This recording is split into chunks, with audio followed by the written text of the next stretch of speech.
अहिलेसम्म हामीले विभिन्न कुराहरू खोज गर्दा अथवा खोजी गर्दा सर्च गरिरहँदा इन्टरनेटको दुनियाँमा हामीले गुगललाई नै लिने गर्छौं र गुगलमा नै हामीले सर्च गर्ने गर्छौं जुनसुकै हामीलाई समस्या आइपरे पनि। साथीहरु, अब एउटा यस्तो प्लेटफर्म आएको छ कि हामीले त्यो प्लेटफर्ममा सहिलेसँग गुगलले भन्दा पनि बढी स्तरीय र सही सत्य तरिकाले हामीले त्यसमा खोज गर्न सकिने अहिले तथ्य आइरहेको छ र धेरै जनाले यसको प्रयोग पनि गरिरहेका छन्। अहिले सुरु भएको ChatGPT। साथीहरु, ChatGPT के हो र यसलाई कसरी युज गर्न सकिन्छ भन्ने बारेमा आज मैले तपाईहरुलाई सम्पूर्ण जानकारी प्रदान गर्नेछु। साथीहरु नमस्कार, म sdinfo sdinfo च्यानलमा तपाईहरु सम्पूर्णलाई हार्दिक स्वागत गर्न चाहन्छु। साथीहरु, सबैभन्दा पहिला ChatGPT भनेको के हो भने एउटा इन्टरनेटमा रहेको एउटा वेबसाइट अथवा प्लेटफर्म हो जसमा हामीले सहिलेसँग एउटा आइडी क्रिएट गर्न सक्छौं। आइडी क्रिएट गर्नुपर्ने हुन्छ, जीमेल र त्यहाँ फोन नम्बर राखेर लगइन गर्नुपर्ने हुन्छ।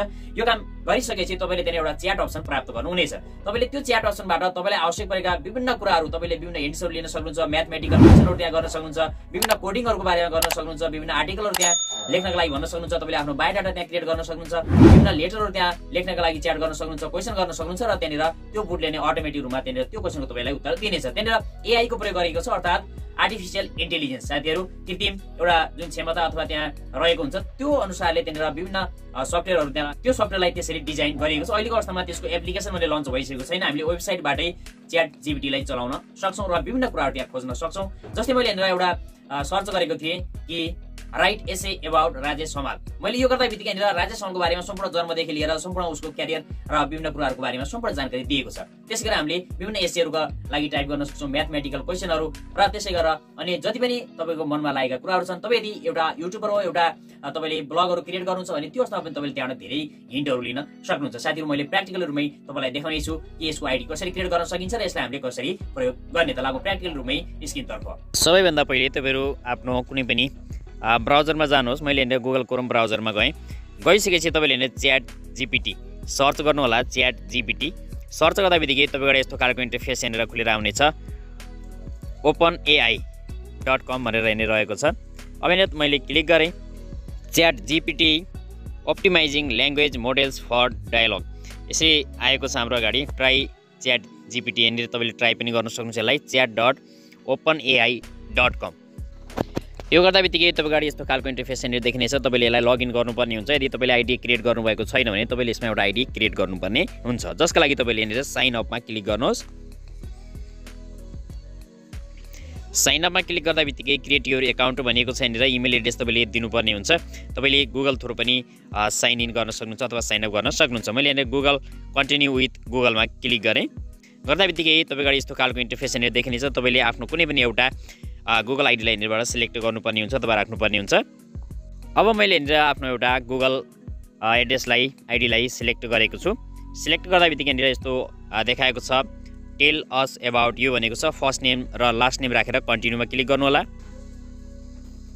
कन्टिन्यू क्लिक गर्दा बित्तिकै पुनः यस्तो खालको इन्टरफेस यहाँनिर देखिएर आउनेछ। यहाँनिर भेरिफाई योर फोन नम्बर भनेर दिएको छ। तपाईले आफ्नो मोबाइल नम्बर राख्नुपर्ने हुन्छ र सेन्ड कोडमा क्लिक गर्नुहोस्।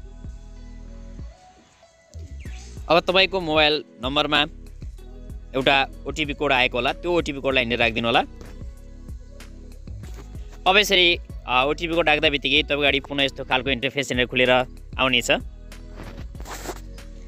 अब यहाँ तपाईको अगाडि यस्तो खालको इन्टरफेस यहाँ देखाएको छ ChatGPT this is a free research preview. तपाईले यसमा निशुल्क रूपमा आइडी क्रिएट गर्न सक्नुहुन्छ र यसलाई युज गर्न सक्नुहुन्छ। अब यहाँ विभिन्न कुराहरू दिएको छ। यसलाई नेक्स्ट गरिदिनु होला, पुनः नेक्स्ट गरिदिनुहोस् र यहाँनिर डन गरिदिनु होला। गर्दा बित्तिकै तपाईँ हाम्रो अगाडि यस्तो खालको इन्टरफेस यहाँनिर देखिएर आउनेछ। यहाँनिर तपाईँले विभिन्न यसका लिमिटेसनहरू र त्यसै गरी यसका चाहिँ इक्जाम्पलहरू विभिन्न कुराहरू हेर्न सक्नुहुन्छ। यहाँनिर ChatGPT का क्यापेबिलिटिजहरू दिएको छ। Remember what user said earlier in the conversation. यहाँनिर तपाईँले पहिला जति पनि कामहरू कुराहरू गर्नुहुन्छ तपाईँ यहाँनिर सोध्नुहुन्छ ती सम्पूर्ण कुराहरू यहाँनिर रिमेम्बर रहनेछन्।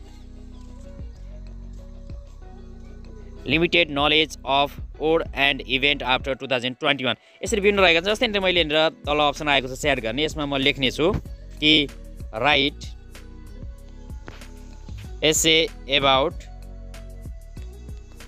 राजेश हमाल। मैले यो लेखेको छु, यहाँनिर इन्टर गर्नेछु।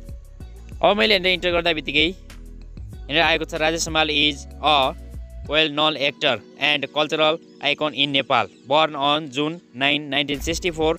यसरी देखाएको छ in the village of Madhumalla in the Chitwan district of Nepal.